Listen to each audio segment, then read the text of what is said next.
Badik mini kedua dengan ukuran 9 cm berhiaskan perak dan juga batu rubi. Oke, bersama saya HSP, selama beberapa menit ke depan kita akan melihat bagaimana proses pembuatannya.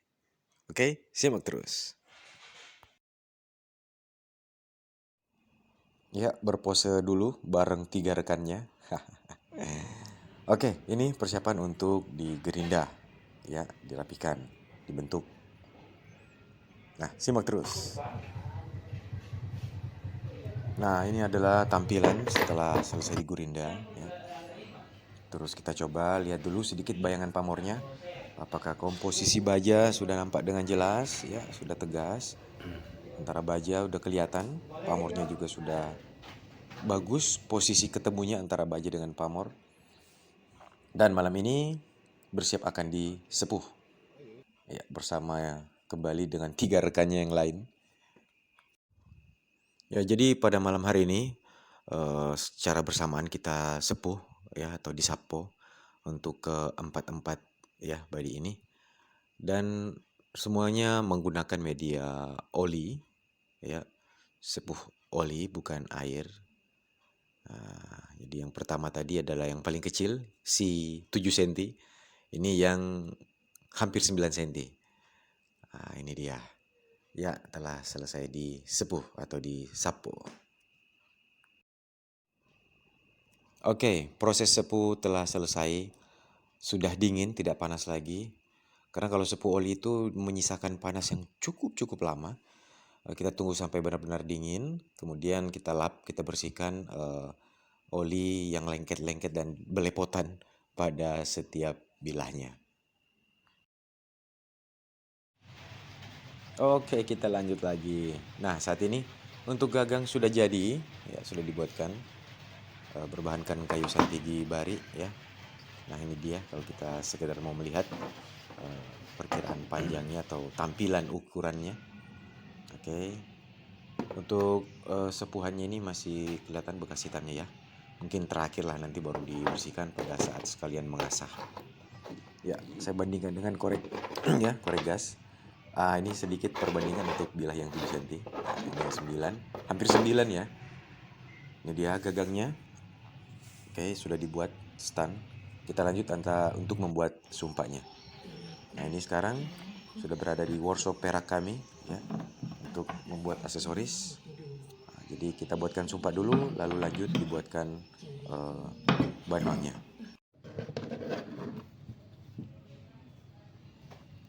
Nah, saat ini sarungnya pun sudah jadi. Jadi lewat beberapa hari, ya, dari pembuatan sumpahnya kemarin.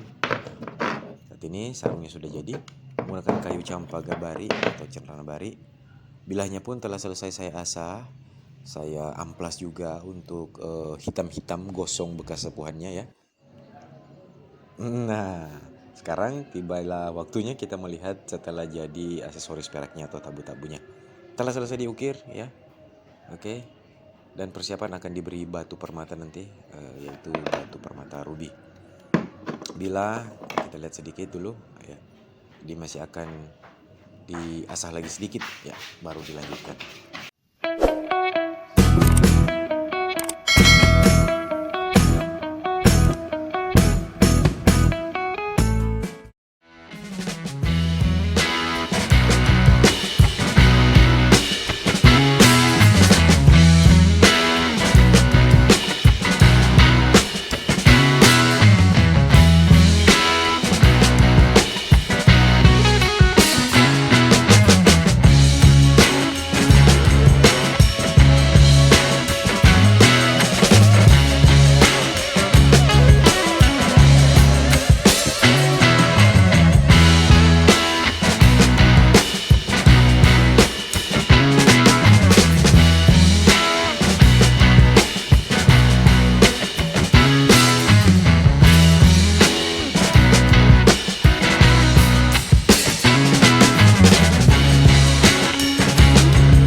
Oke, kali ini kita akan langsung memulai review hasil akhirnya.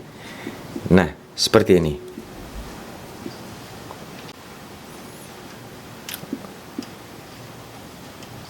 Oke ya. Nah, kenapa saya menampilkan sebuah korek Zippo di sampingnya?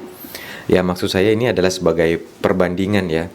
Jadi teman-teman bisa memperkirakan bagaimana ukuran dari body ini. Jadi ini korek Zippo dan di sebelahnya adalah badinya. Nampak sangat serasi juga memang ya. Sama-sama bernuansa silver. Kebetulan Zippo saya ini sterling ya. Jadi full perak juga. Kok jadi ini ya? Review Zippo. Oke. Nah, jadi sekedar perbandingan ya. Oke. Nah, ini dia. Kurang lebih hampir 9 cm. Jadi 8,8 cm ini. 8,85 cm untuk bilahnya dari body ini. Ya, ini ya, kalau dipegang di tangan seperti ini. Sangat imut. Nah, untuk ini adalah milik saya sendiri. Jadi kemarin terinspirasi dari beberapa pesanan pelanggan yang kecil-kecil, ya saya buatlah juga. Tapi ada pesanan pelanggan yang jauh lebih kecil lagi. Tentunya nanti kita akan review sendiri ya. Mau lihat sekilas?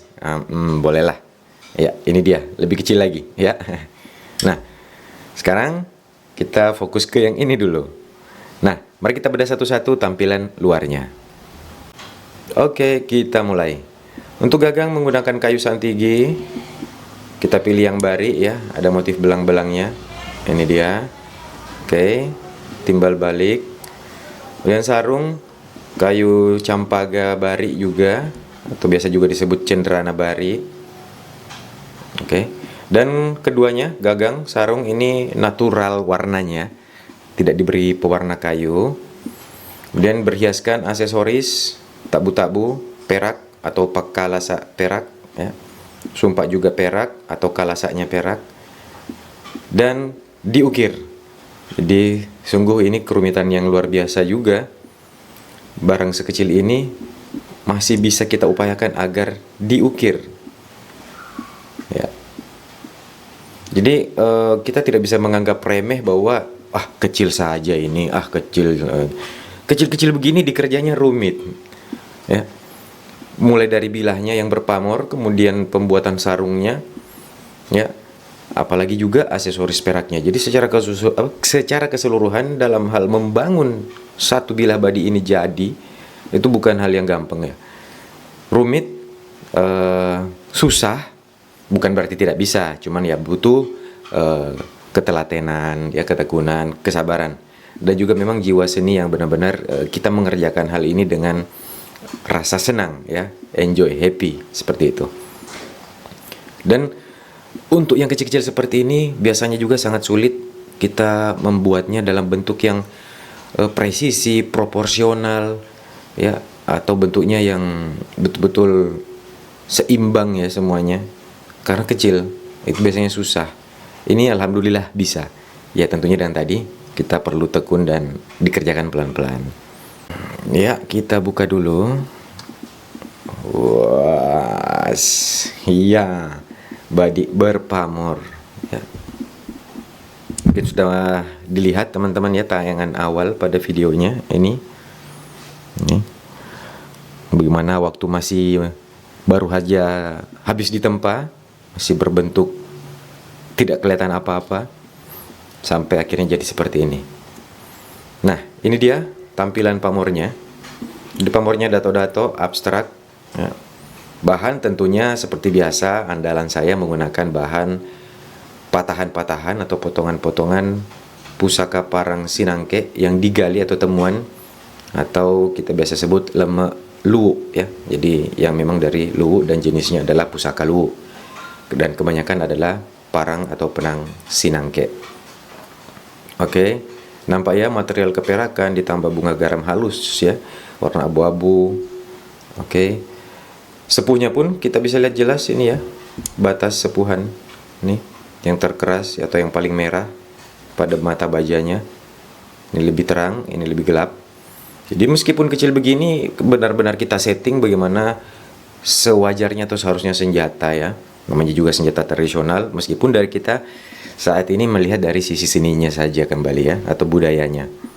Tapi secara teknis bahwa dia senjata, memang kita pun menyeting benar-benar dia layak. Mulai dari bahan, kekuatan, ya, bentuk, kemudian sepuhannya pun harus keras, kemudian juga tajam. Oke. Jadi bukan perhiasan semata. Nah, kita lihat lagi pamor sisi kiri. Oke, nampak jelas ya. Ada bulang-bulang kecilnya. Oke.